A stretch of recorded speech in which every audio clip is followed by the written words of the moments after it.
Nos vamos a referir hoy al examen físico del tórax en relación al aparato respiratorio. Con el enfermo sentado, con buena luz y con el tórax desnudo, los 4 pasos semiológicos deben ser precedidos por el reconocimiento de líneas convencionales que determinan regiones convencionales y de los reparos anatómicos que constan en el texto. La maniobra para contar costillas y espacios intercostales comienza con el reconocimiento del ángulo de Lewis, que es aquel formado por el mango y el cuerpo del esternón. Identificamos el hueco supraesternal y recorriendo con los dedos la superficie anterior del esternón vamos a poder individualizar esa saliencia que corresponde al ángulo de Lewis y a dónde se va a ir a insertar la segunda costilla. Esto ocurre en la mayoría de los casos, pero hay pacientes, como en este caso, en donde el esternón es absolutamente plano y no se identifica el ángulo de Lewis. En este caso, buscamos la inserción esternal de la clavícula por debajo, inmediatamente por debajo de la misma, se inserta la primera costilla y de la manera de haciendo con los dedos de la mano como una pinza, vamos recorriendo el segundo espacio intercostal, el tercer espacio intercostal, el cuarto espacio intercostal, el quinto espacio intercostal y así sucesivamente. Como ustedes habrán podido observar, en la maniobra uno se va deslizando hacia afuera porque si siguiera la región paraesternal se juntan tanto los cartílagos costales que sería imposible identificar los espacios intercostales. Ustedes han visto, por ejemplo, que el quinto espacio intercostal corresponde a la línea mamilar. ¿Por qué es útil identificar los espacios intercostales? Porque nos permite referir con precisión el límite superior del hígado cuando hacemos la maniobra de percusión. Por ejemplo, el límite superior del hígado puede estar descendido o rechazado por neumotórax, por enfisema pulmonar. También es útil para determinar en el dorso y por delante la altura de un derrame pleural y de esa manera poder prejuzgar acerca de la magnitud del mismo. En relación a la inspección del tórax, además de las alteraciones de índole general, como puede ser la facies del paciente, la cianosis, la circulación colateral, el estado nutricional, es útil observar en lo que llamamos tórax estático, es decir, la conformación torácica. En este sentido, ustedes saben que en medicina lo más frecuente es el aumento del diámetro antero-posterior del tórax que se observa en el enfisema y que da origen al llamado tórax en tonel. También la inspección, y después va a ser corroborado por la palpación, nos permite evaluar la presencia de ginecomastia y con la palpación diferenciarla de la lipomastia, porque la ginecomastia puede tener valor como expresión de hiperprolactinemia o en síndromes paraneoplásicos en donde el tumor, por ejemplo, el tumor pulmonar de células pequeñas es capaz de provocar la liberación de sustancias hormonosímiles que aumentan el tamaño de la mama. En la inspección del tórax también evaluamos lo que llamamos tórax dinámico, que se refiere a la frecuencia respiratoria, a la regularidad y a la amplitud de la respiración. Claro, si uno le dice al paciente que va a contar cuántas respiraciones por minuto tiene, seguramente este va a modificar su frecuencia respiratoria. Por lo tanto, sabiendo que el hombre tiene respiración costo-abdominal, como en este caso, respire hondo, por favor. Otra vez. La mujer tiene respiración costal superior y el chico abdominal, pero decía, para contar la frecuencia respiratoria y mirando el abdomen, en el caso del hombre, o la región superior del tórax en la mujer, y haciendo otra maniobra como puede ser tomar el pulso o simular tomar el pulso, uno puede determinar en el minuto qué frecuencia respiratoria tiene el paciente. Hablamos de taquipnea cuando aumenta la frecuencia respiratoria.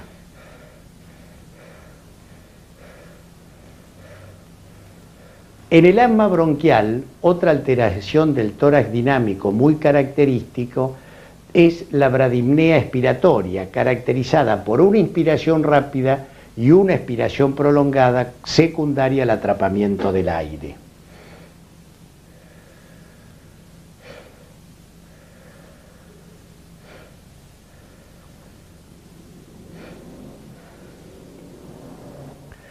El tórax dinámico también permite evaluar, como está graficado en el texto, los movimientos respiratorios anormales.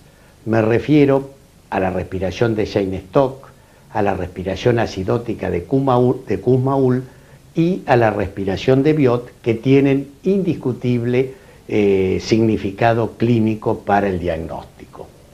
La palpación permite la exploración de puntos dolorosos en la pared del tórax, como es el caso de la enfermedad de Tietze o condritis esternocostal, neuralgias intercostales o fracturas o fisuras de costilla, para las que se utiliza la misma maniobra que la que se utiliza para determinar la elasticidad tóraco-pulmonar. También puede comprobarse enfisema subcutáneo por heridas perforantes de pulmón o rupturas alveolares. Este último se acompaña habitualmente de neumotórax o de enfisema mediastínico. Por palpación se explora también la excursión del pulmón, especialmente de sus vértices y de sus bases. Respire hondo. Hondo.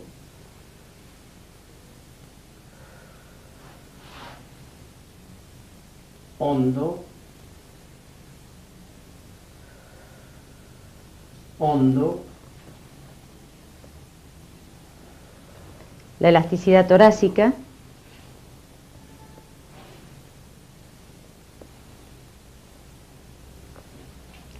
Y las vibraciones vocales, transmitidas desde la laringe a través de bronquios permeables hasta la pared torácica y sin interposición de líquido o aire entre la mano del explorador y el pulmón, que no sean las estructuras anatómicas normales de la pared. Diga 33. 33. Otra vez. 33. Otra vez. 33. Cada vez que apoyo la mano, 33. 33. 33. 33. La percusión. Con esta técnica se explora la sonoridad pulmonar y la excursión diafragmática. Con la percusión dígito-digital se logra la vibración de 4 centímetros de parénquima pulmonar para un espesor de la pared torácica calculado en 2 centímetros. Por esta razón, la obesidad y el adelgazamiento por un lado y la topografía de la lesión que se trata de identificar por el otro condicionan los hallazgos físicos. El orden de la percusión es el siguiente. Se comienza con los campos de Koenig, que corresponden a los vértices pulmonares y que son sonoros.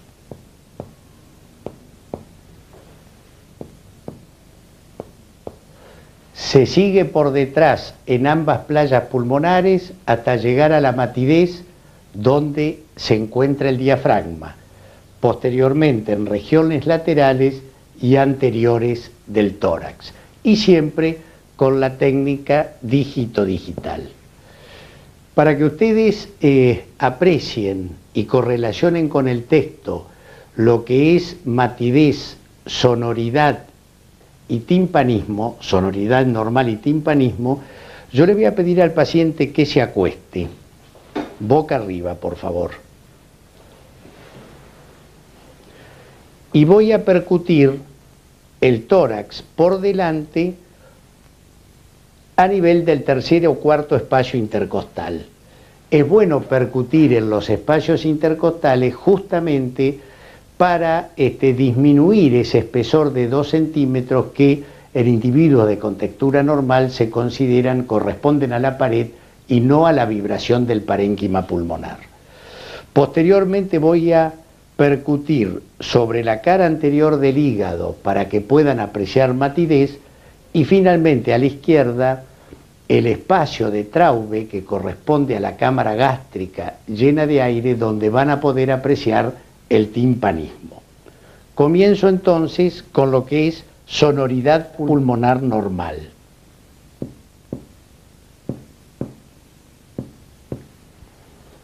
Vean la diferencia con un área de matidez. Lo hacemos los dos.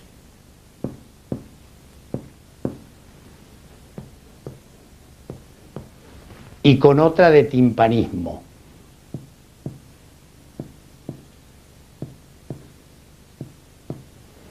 Matidez, timpanismo, sonoridad pulmonar normal.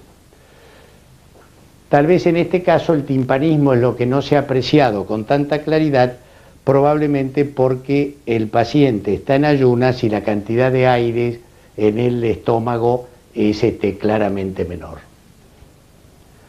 Vamos ahora a percutir por detrás para que ustedes vean cómo se percibe la sonoridad pulmonar normal y se llega a la altura de los diafragmas, donde de sonoridad se pasa a matidez.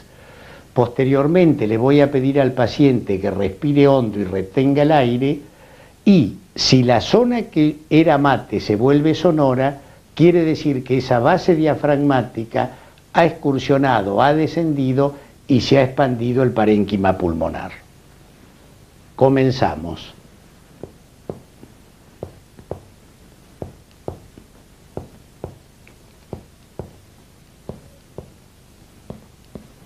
Hemos cambiado a matidez. Respire hondo y tenga el aire adentro, lo más hondo que pueda. Era matidez.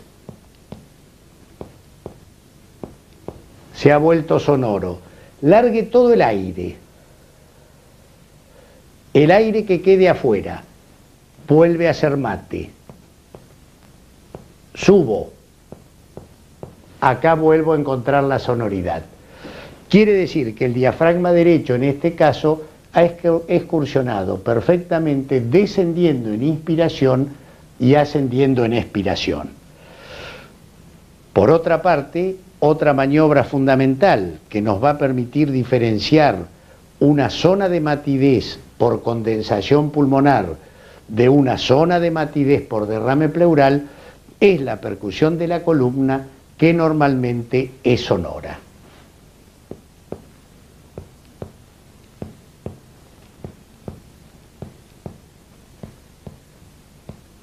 Cambió a matidez a la altura de los diafragmas. En el síndrome de condensación pulmonar, la columna persiste sonora. En el derrame pleural, la columna se torna mate.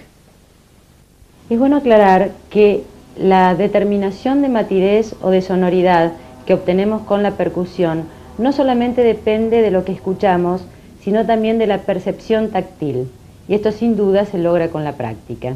Entre los hallazgos anormales, recuerden que podemos observar matidez en síndromes de condensación o en casos de derrame pleural, submatidez en condensaciones pericavitarias o alejadas de la pared torácica, matidez suspendida, es decir, matidez entre dos zonas de sonoridad normal, por ejemplo en el derrame intercisural, y timpanismo e hipersonoridad en el enfisema pulmonar, en el asma bronquial, en el neumotórax y en cavitaciones sin condensaciones perilesionales. La auscultación pulmonar puede realizarse en forma mediata, colocando el oído del explorador sobre la superficie del tórax del paciente a través de una pañoleta, o mediante el uso del estetoscopio vía auricular.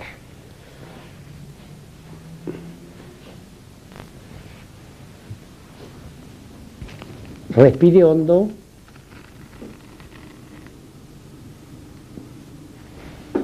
Respire hondo. Hoy en día es mucho más frecuente el uso del estetoscopio, en donde en la parte auditiva tiene la forma adaptable al conducto auditivo externo es decir, con inclinación hacia adelante. Entonces, colocado correctamente el estetoscopio y cerciorándonos a través de pequeños golpecitos sobre la membrana que la audición es correcta, de la misma manera, uno apoyando el estetoscopio sobre la superficie del tórax, le pide al paciente que respire profundamente, respire hondo.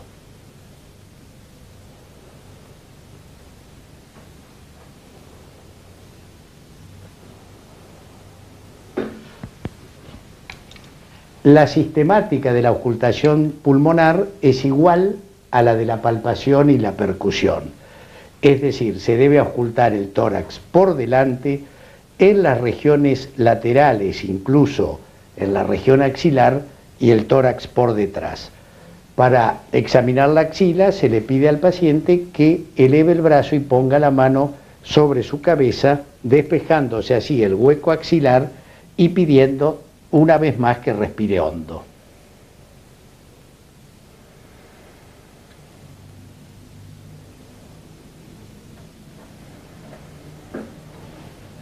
Esto es muy importante porque hay patología pulmonar que no es abordada ni por delante ni por detrás, y sí en cambio puede encontrarse las características semiológicas de un síndrome de condensación auscultando a nivel de la axila.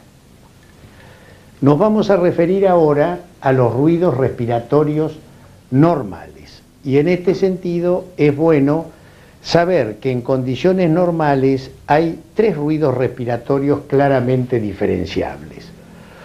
Uno, el primero es la respiración laringotraqueal.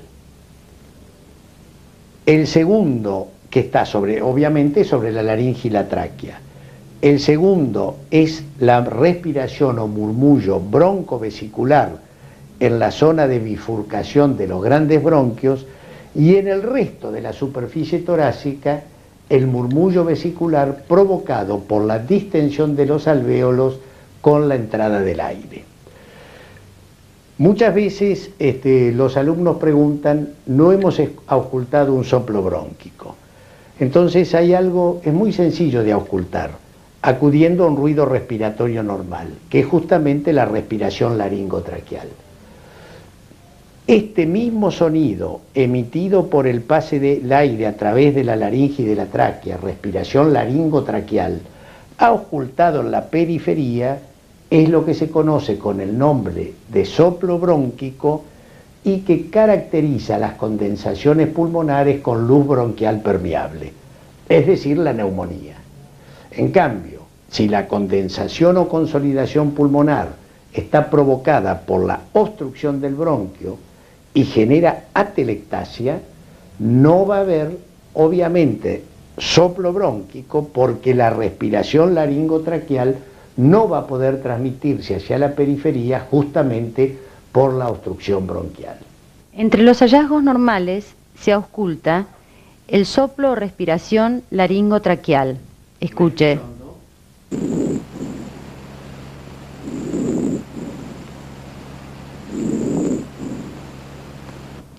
La respiración o murmullo broncovesicular.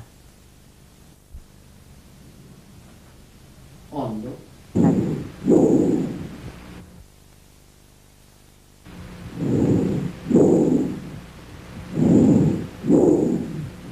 El murmullo vesicular.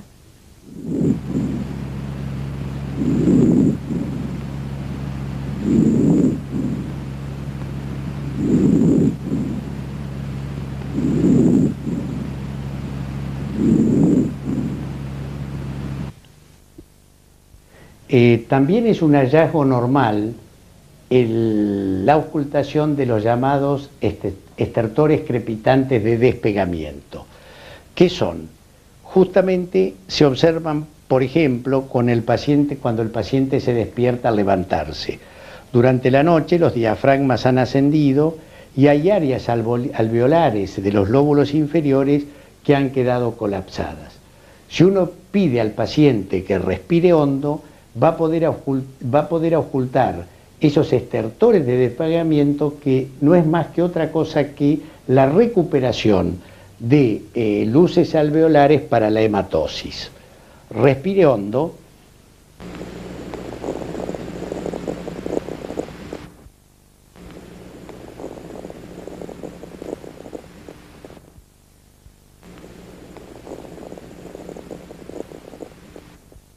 Cuando el paciente ha logrado despegar los alvéolos, los estertores, este tipo de estertor crepitante o de despegamiento desaparece, cosa que no ocurre con los estertores crepitantes por ocupación alveolar, ya sea por un transudado en la insuficiencia cardíaca o un exudado en la neumonía, en donde los estertores crepitantes persisten. Los estertores por despegamiento también se ven en pacientes que han sufrido posoperatorios, en donde la herida quirúrgica, ya sea torácica o abdominal, determina una respiración muy superficial.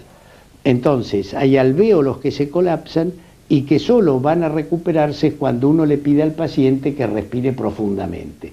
Distiende los alvéolos y aparecen los estertores de despegamiento, y una vez recuperados los alvéolos desaparecen.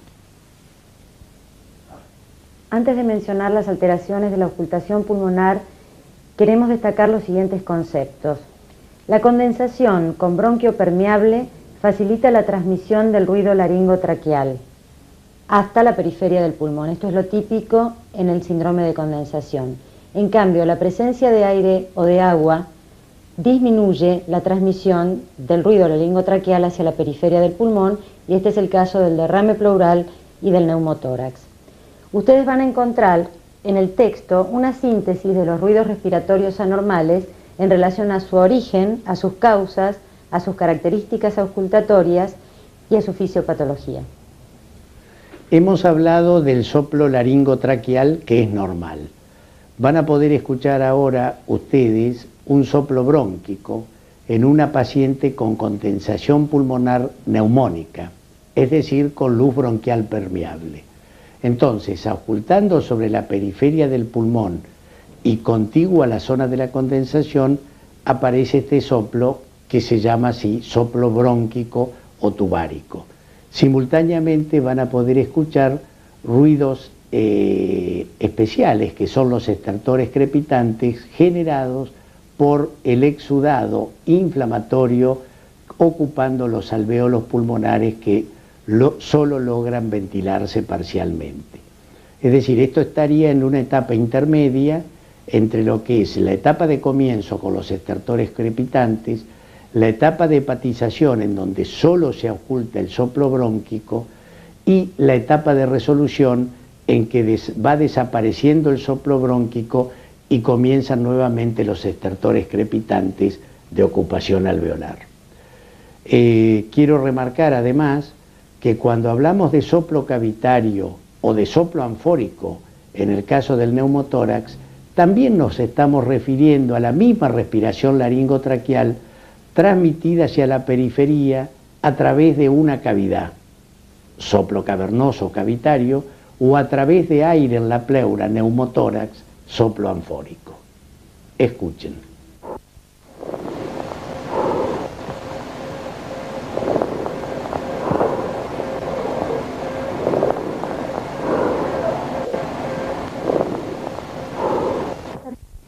Entre los estertores secos provocados por obstrucción bronquial, escuche a continuación las sibilancias y los roncus, que son a predominio expiratorio.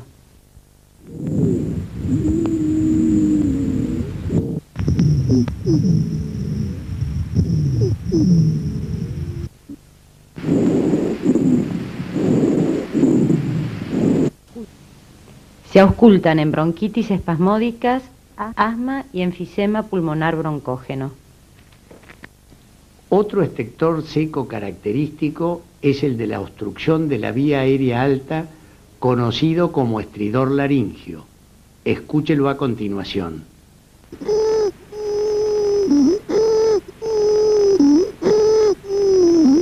En este caso es fundamentalmente inspiratorio. En las enfermedades del intersticio pulmonar se auscultan estertores secos, tipo velcro, que deben diferenciarse de los crepitantes de ocupación alveolar, y esto se logra más por la clínica que por la auscultación pulmonar.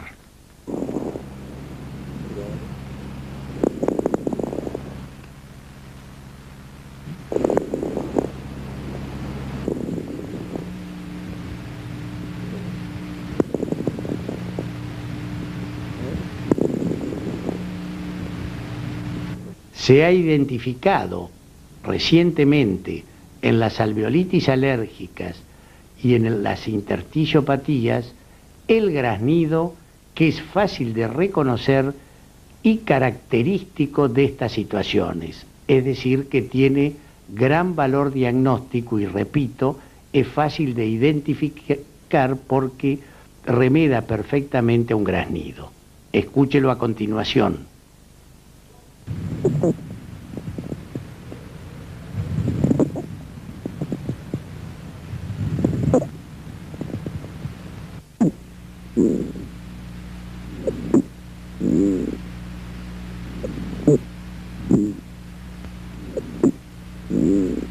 Los estertores a burbuja o estertores húmedos indican la presencia de secreciones en los bronquios. Se movilizan con la tos y abarcan los dos tiempos de la respiración. Escuche.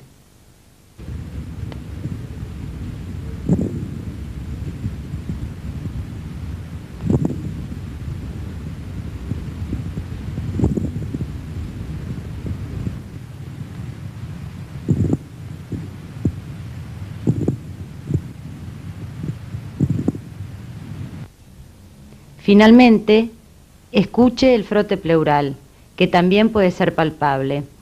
Es un ruido seco y áspero, localizado y auscultable en los dos tiempos de la respiración.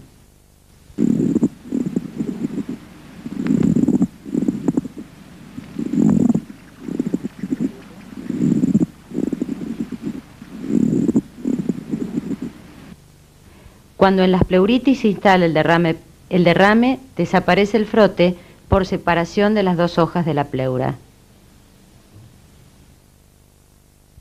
Finalmente, en la auscultación para la exploración física del aparato respiratorio es importante también auscultar la tos y la voz. Por ejemplo, una de las formas de diferenciar los estertores a burbuja de los estertores crepitantes, sobre todo cuando son a burbuja finas, es sabiendo si se movilizan o no con la tos. Todo aquello que se moviliza con la tos tiene topografía bronquial y lo que no lo hace, la ubicación es alveolar. Tosa. Otra vez. Otra vez.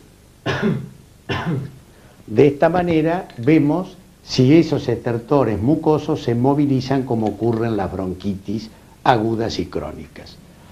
Finalmente, la auscultación de la voz nos permite reconocer una vez más si frente a una condensación pulmonar estamos en presencia de una condensación con lumbo bronquial permeable que amplifica la resonancia vocal, y eso se llama pectoriloquia, y si lo hace en secreto o en forma cuchicheada se denomina pectoriloquia áfona, o si por el contrario no hay transmisión a la periferia de la voz, como ocurre por ejemplo en las atelectasias por obstrucción. Diga 33. 33. Otra vez. 33. Otra vez. 33. Otra vez. 33. Hemos llegado al final del examen físico del aparato respiratorio. No hemos podido ser exhaustivos, pero seguramente ustedes podrán integrar estos conocimientos con los expresados en nuestro texto. Muchas gracias.